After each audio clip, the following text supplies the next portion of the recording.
नमस्कार दोस्तों। दिसंबर का महीना आ चुका है और इसी के साथ तेज सर्दी का दौर भी शुरू हो चुका है। इन्हीं तेज सर्दियों के बीच माघ मास में कृष्ण पक्ष की चतुर्थी को तिल चौथ का व्रत किया जाता है। तिल चौथ को माघी चौथ या माही चौथ या सकट चौथ के नाम से भी जाना जाता है। जो 12 महीनों की चौथ का व्रत नहीं कर सकते हैं वो भी ये दो चौथ का व्रत तो अवश्य ही करते हैं, करवा चौथ एवं तिल चौथ। तो आज के इस वीडियो में आपको तिल चौथ या सकट चौथ व्रत की संपूर्ण पूजन विधि एवं कथा को बहुत ही आसान तरीके से समझाएंगे। यदि आपको ये वीडियो पसंद आए तो इसे लाइक एवं शेयर करें। लेटेस्ट वीडियोस के लिए बेल आइकन दबाएं और यदि अभी तक आपने मेरे चैनल को सब्सक्राइब नहीं किया है तो इसे सब्सक्राइब करें, क्योंकि यह बिल्कुल फ्री है। तिल चौथ का व्रत महिलाएं अपनी संतान की लंबी आयु एवं कुशलता के लिए करती हैं। इस दिन गणेश जी एवं चौथ माता को तिलकुटे का भोग लगाया जाता है। महिलाएं दिन भर निर्जल व निराहार रहकर व्रत करती हैं एवं रात्रि में चंद्रमा को अर्घ्य देकर व्रत खोलती हैं। आइए अब जानते हैं तिल चौथ व्रत की संपूर्ण पूजन विधि एवं कथा। पूजन सामग्री इसी वीडियो के डिस्क्रिप्शन में दी गई है, वहां से आप इसे नोट कर लें। पूजन के लिए एक लकड़ी के पाटे पर रूली से स्वास्तिक व चौथ माता के प्रतीकात्मक एक त्रिशूल का चिन्ह बनाएं। अब स्वास्तिक के ऊपर कुछ गेहूं के दाने रखकर मिट्टी के गणेश जी बैठा दें। पाटे के आगे जल से भरे 2 लोटे, पूजा की थाली व बायने की कटोरी रखें। इस कटोरी में तिलकुटा व कुछ रुपए रखें। जल के लोटों पर भी मूली बांधें व स्वास्तिक बनाएं। अब लाल ओढ़ना ओढ़कर पूजा में बैठ जाएं। सबसे पहले गणेश जी को रोली, चावल, मोली, तिलकुटा व सिक्का चढ़ाएं। अब इसी प्रकार चौथ माता की पूजा करें व अंत में जल के छींटे दें। अब स्वयं भी एक लंबा सा तिलक निकाल लें और हाथ में थोड़ा सा तिलकुटा व गेहूं के 13 दाने लेकर चौथ माता की कथा सुने। कथा पूर्ण होने पर इस तिलकुटे व गेहूं के दानों को अपनी साड़ी के पल्ले में बांध लें या इन्हें किसी रुमाल या कागज में रखकर पल्ले में बांध लें। अब पुनः थोड़ा सा तिलकुटा व कुछ गेहूं के दाने हाथ में लेकर गणेश जी की कथा सुने एवं कथा सुनने के पश्चात इन्हीं दानों से सूर्य को अर्घ्य दें। जल का एक लोटा लें एवं सूर्य को रोली, चावल, तिलकुटा चढ़ाकर सूर्य की तरफ देखते हुए जल की धार से गेहूं के दानों को नीचे गिरने दें। अब 2 बार क्लॉकवाइज घूमकर नीचे गिरे हुए अर्धे के जल को अपने माथे व आंखों से लगाएं व बड़ों का आशीर्वाद लें। रात्रि में इसी प्रकार चंद्र दर्शन कर चंद्रमा को भी अर्घ्य दें और फिर भोजन करें, जिसमें तिलकुटा अवश्य हो। बायना निकालने के लिए बायने की कटोरी पर रोली, चावल एवं जल के छींटे मारें। अब दोनों हाथों से साड़ी का पल्ला पकड़कर उसमें थोड़ा तिलकुटा, एक सिक्का या श्रद्धानुसार कुछ रुपए व एक चांदी का छल्ला लेकर बायने की कटोरी के ऊपर 7 बार क्लॉकवाइज घुमाएं। अब तिलकुटा व पैसे कटोरी में ही छोड़ दें व चांदी का छल्ला वापस पहन लें। अब ये बायने की कटोरी सूर्य अथवा चंद्र दर्शन के बाद पैर छूकर अपनी सास, ननद, जिठानी या किसी भी सौभाग्यवती स्त्री को दे देवें। चौथ माता की 2 कथाएं प्रचलित हैं। आप उनमें से कोई भी एक कथा सुन लें। प्रथम कथा इस प्रकार है।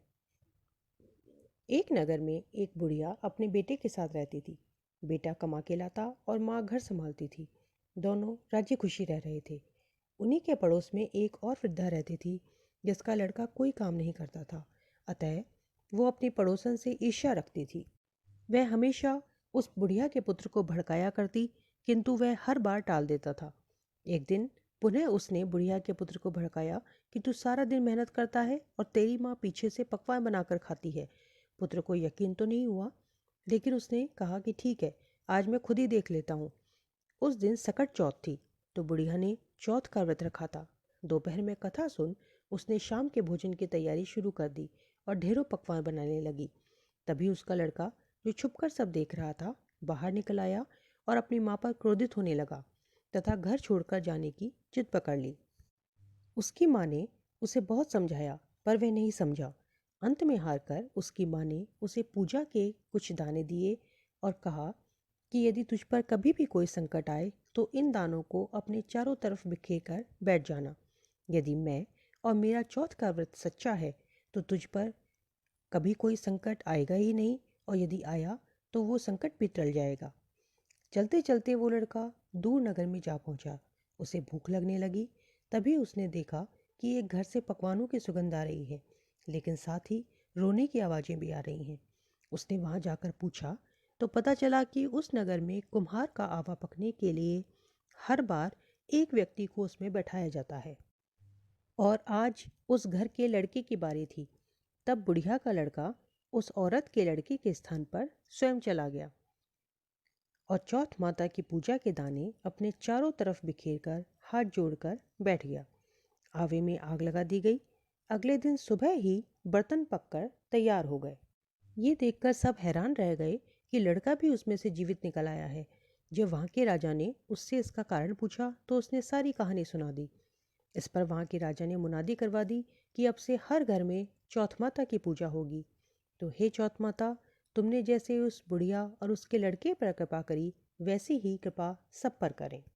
इसके पश्चात गणेश जी की कथा सुने, जो इस प्रकार है। एक नगर में एक दौरानी जेठानी रहती थी। दौरानी गरीब थी और अपनी जेठानी के घर काम कर अपना घर चलाती थी। एक दिन वो बीमार होने के कारण काम करने नहीं जा पाई, तो उस दिन घर में खाने के लिए कुछ भी नहीं था। वह रोते रोते ही सो गई। रात को गणेश जी आए, खूब सारा तिलकुटा खाकर, और बोले, मुझे हंगना लगा है, कहाँ हंगूं? दौरानी बोली, सारा घर खाली पड़ा है, कहीं भी कर ले। फिर वो बोले, चल हंग तो लिया, पहुँचूँ कहाँ? उस अब दौरानी गुस्से में बोली, मेरे सिर पर पहुँच दे, और वो कहकर सो गई।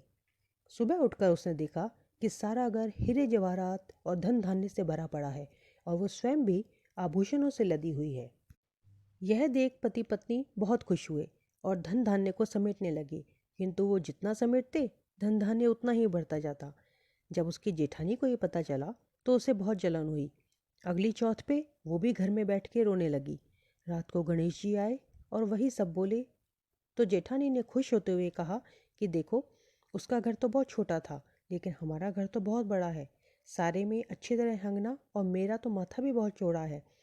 अगली सुबह जेठानी जागी तो देखा कि सारे घर में गंदगी और भयंकर दुर्गंध फैली हुई है। उसका पति भी उस पर बहुत क्रोधित हुआ।